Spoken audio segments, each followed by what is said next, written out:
தமிழ்நாட்டில் இப்போ election fever ரொம்ப கொஞ்சம் கொஞ்சமாக நெருங்கிக்கிட்டே இருக்குது. இந்த சமயத்தில் டிவிகேக்கு ஒதுக்கின சிம்பிள் எல்லாத்துக்குமே தெரியும்.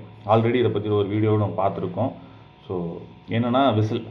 ஸோ இப்போ இந்த விசிலுக்கு பல வகையில் தடைகளை வந்துட்டு தமிழ்நாடு கவர்மெண்ட் ஏற்படுத்திட்டு இருக்காங்க. ஃபார் எக்ஸாம்பிளுக்கு இந்த ஸ்வீப்பர்ஸ், அதாவது இந்த காலையில் குப்பை வாங்குறதுக்கு வருவாங்க இல்லைங்களா, ஸோ அவங்கள வந்துட்டு இனிமேல் விசில் அடிக்க வேண்டாம், அதுக்கு பதிலாக ஆட்டோமேட்டிக் ஸ்பீக்கர் யூஸ் பண்ண ஆரம்பிங்கன்னு சொல்லியிருந்தாங்க. அட் த சேம் டைம் இப்போ வந்துட்டு பார்த்தீங்கன்னா சென்னையில் அந்த T20 வேர்ல்டு கப் இப்போ நடந்துட்டு இருக்கு இல்லையா, ICC T20 வேர்ல்டு கப். அந்த T20 வேர்ல்டு கப் சென்னையில் நடக்கிறப்ப விசில் வந்துட்டு யாரும் யூஸ் பண்ணக்கூடாது அப்படிங்கிற கண்டிஷனையும் தமிழ்நாடு கவர்மெண்ட் போட்டிருக்கிறாங்க.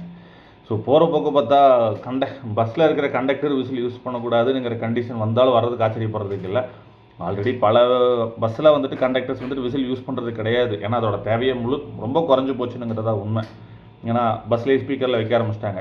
ஸோ விசிலோடைய பயன்பாடு டிவிகே கட்சிக்கு இருக்கிற வரைக்கும் விசிலோடைய பயன்பாடு பொது இடங்களில் கவர்மெண்ட்டால் யூஸ் பண்ணக்கூடிய இடங்களில் எல்லாமே குறைய ஆரம்பிக்கும்ங்கிறது எதிர்பார்க்கப்படலாம்.